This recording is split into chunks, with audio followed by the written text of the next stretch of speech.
Hello, this is Ken Ferry with this week's Boots in the Field. To get you guys a crop report from what's happening out there within the customer base. A lot of activity, of course. There's harvesting going on in just about every area now. Probably the hardest hit area, or the hardest end of the harvest is probably the west and the south. And talking with the guys over in the west, they're probably approaching, in a lot of cases, a 50% finished mark over there as well. But corn yields are still coming in strong, probably as strong as any place, and maybe equal to where we were in 2014 for those guys over there. Probably one disappointing area is the lighter sands. The lighter sands aren't quite ringing the bell like they'd like them to. We're seeing some at or slightly below 200 bushel corn coming in on the lighter sands at south. Soybeans, for the most part over there, are staying in the mid-70s. Unless they've had a lot of sudden death, and some of the hardest hit area is over there for sudden death, and reports of pulling some of those yields down into the mid-40s. So without the sudden death, mid-40s, and with the sudden death, or without the sudden death, the mid-70s, with sudden death, some fields that are pulling down below the 50 mark. Up north, guys up at Grand Ridge, they're just getting started up there. Corn yields still stay strong there in that 2 to 240 range.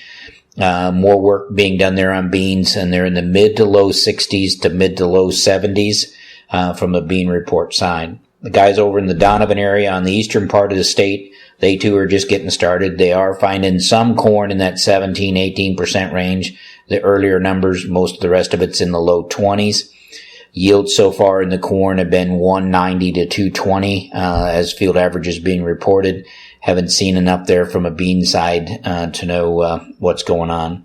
Guys from Livingston County, their beans again are in the mid-60s to mid-70s, especially their first cuttings. Corn yields again ranging in that 2 to 240 range. Talking to the guys up at Wilmington, bean harvest there is just getting started, but they did have some fields come in the mid-50s up there, so we'll see if that improves. Corn is still kind of just getting started, 18 to 22% moisture, and so far in that 2 to 220 range. But they have run into some 4 to 16% damaged corn. So the corn damage up there will be something they'll watch to see if it gets worse or not. Mainly the diplodia problem that we had in the south, and mainly in the corn-on-corn side.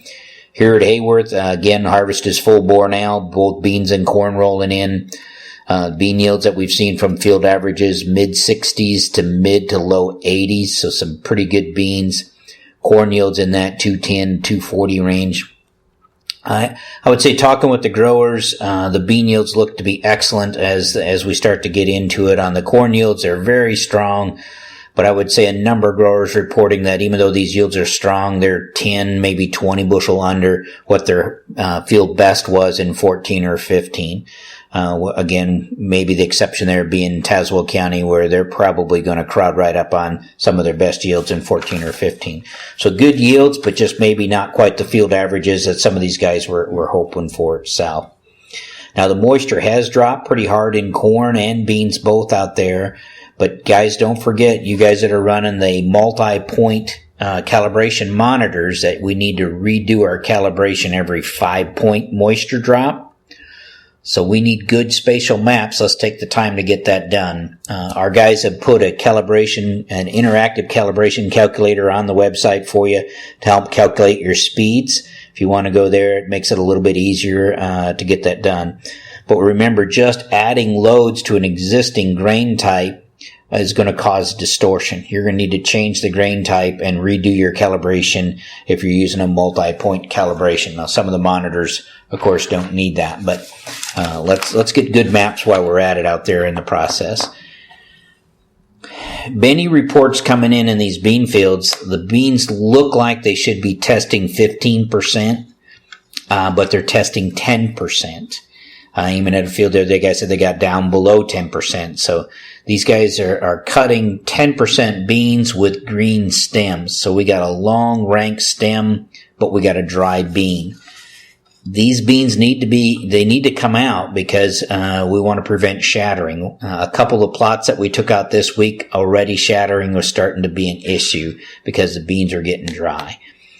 About the only answer I've got on these tough beans is to take it slow. I'd say take a bucket full of patience with you and a thermos jug full of coffee and sit down there and grind them out, but they do need to come out, but so those moistures don't get us in trouble at South. We do have a number of guys that are now harvesting the Mother's Day planted beans, especially the earlier maturing beans. Remember the ones that we hoed 2 or 3 times to get them up. In one particular field, we settled with 70-80% emergence because of the time issues at South. Well, the good news is the first ones now that are coming out are still in the mid-70s to low 80s. So it looks like they're going to hold right in there, and we hope that they hold in there throughout the process. With that, though, there were some fields, Mother's Day weekend fields, that were planted, and guys went in and thickened the stands up with the replant. These fields have 10% beans in them from the first planting, but they actually have green plants from the second planting, making them impossible to harvest. One of the growers inquired about using a harvest aid to take out those green beans so he could get the first planted ones before they shatter on the ground, indicating that his green beans out there just aren't carrying any pods to speak of anyway, so he would sacrifice them to make sure the field didn't shatter. And I think this is a possibility if you don't think those green beans are going to add to yield. Now, most likely, though, the green beans are going to add something to yield, so we got to be careful if we take them out, and we might be just trading places between how much shatter loss we got and killing a bean that could produce some more yield for us in the end.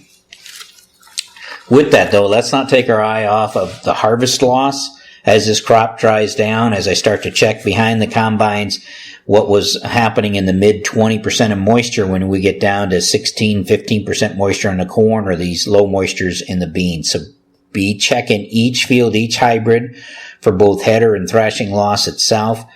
We want to keep our corn loss to 2% or less. Remember that 2 kernels in a square foot is going to equal a bushel on corn. We want to keep our bean loss to 3% or less, so 4 beans in a square foot is going to equal a bushel. So spend some time looking behind these combines and make sure we aren't leaving it on the ground. I know it's not worth that much, but we sure want to get it in the wagon. We don't want to be like we were last year, where it looked like we were using soybeans and corn as a cover crop out there behind it. So let's make sure we clean that all up. This week, soybean rust was identified in southern Illinois. Now, most beans are too far along to be any type of threat, but we have some excellent looking double crop beans out there, and we're going to need to be a little bit vigilant on those. So we'll kind of keep posted as far as more fields come in, as far as how far north it comes, but you're going to need to do some scouting on your good looking double crop beans to make sure that we don't catch them with the soybean rust. I'll have the guys put up some pictures on the web again to kind of review you what the soybean rust looks like, and kind of keep an eye on those fields. We can run some samples down to the university if you think you've got it at South, but the main thing would be to catch it before it did a lot of damage in the field at South. But again, it's only going to be the double crop beans that probably we're going to have to keep an eye on from that scenario. This week was a warm one, with the temperatures getting up in the 90s. And I actually had a number of calls on storing these soybeans that we're cutting this week in bins without good ventilation. So the old government bins that we like to fill up with the soybeans itself. And I think this is risky business. When those temps start to drop, these beans are going to sweat. Talking with Jeff Rabideau up at Ritchie Grain, he suggests that hot beans going in the bin without good ventilation, we should probably be moving them in a matter of weeks as these temperatures drop, so we don't have these beans getting hot in the bin. So again, think about these bean harvests that we're doing this week, and where we're putting those beans, and how we're going to get them cooled down out there in the bin. Let's not lose this crop in the bin itself. Now, the elevators are starting to back up in a number of areas as this heavy corn crop and bean crop comes in on top of itself. We're getting elevators that are starting to close early, and lines are starting to get long. So for you guys that are just getting started, again, have plan B ready. Where are you going to go when the elevator shuts you off, so we can keep this harvest moving? So I guess what I'm saying is filling your own bins first may not be the best idea. You may want to save space so you can keep moving forward as these elevators start to back up, because I think it will come to an elevator near you pretty soon. If we're going to pull these kind of bean yields out, they're going to have to be doing some planning at the elevator to figure out what are we going to do with all this corn and soybeans, as well as the fact that how we get it all unloaded at the same time. So be thinking about that as you go through. Plot harvest here is at full bore. Don't forget to keep us notified in advance of your plans as far as harvesting the plots themselves, so we can stay on time with you and keep things moving. Fungicide trials that have been coming out have been running in that 3 to 8 bushel on corn, 3 to 8 bushel better where we put the fungicide. But when you look at the field and you look at the difference between the sprayed corn and the non-sprayed corn, it looks like it ought to be a lot higher than 3 to 8 bushel. Last year, some of those same visuals were in that 20 to 40 bushel response. So some guys are scratching their head, man, it sure looks like it ought to be better, but how come I'm only seeing this 3 to 8 bushel? But there's a big difference. Remember when we were spraying this summer, we talked about this disease came in awful late, and for the most part, we're spraying for standability. And we said 5 to 7 bushel is our yield expectations and 2 weeks standability. And right now, that looks about exactly where we're at. Compared to spraying last year, we were spraying to protect the plant. We're spraying for standability. So we definitely do have the 2 week standability, maybe more, but we're not seeing those huge swings in yield like we did a year ago. And I did not expect that. So I think we got to be realistic as when we're trying to treat these as far as how much yield are you protecting. Protecting a plant that's in trouble at pollination is quite a bit different than one that is just starting to pick up some pressure at brown silk itself.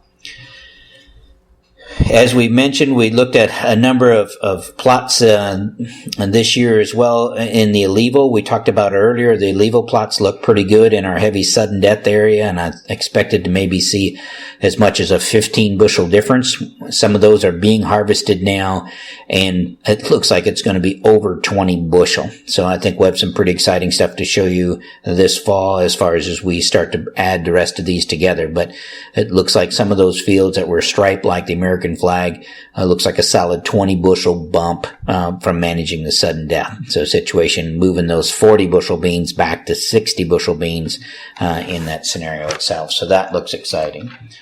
The crews are the crews are sampling right behind the harvesting machines as far as trying to keep these fields cleaned up. So please don't forget to call your fields in as you're harvesting them, or maybe even give us some indication when you're headed that way and we're in the area, we'll clean them up itself. But we want to stay as close to you guys as we can to keep your fall schedule on target itself. So with that, let's keep her safe, keep her moving.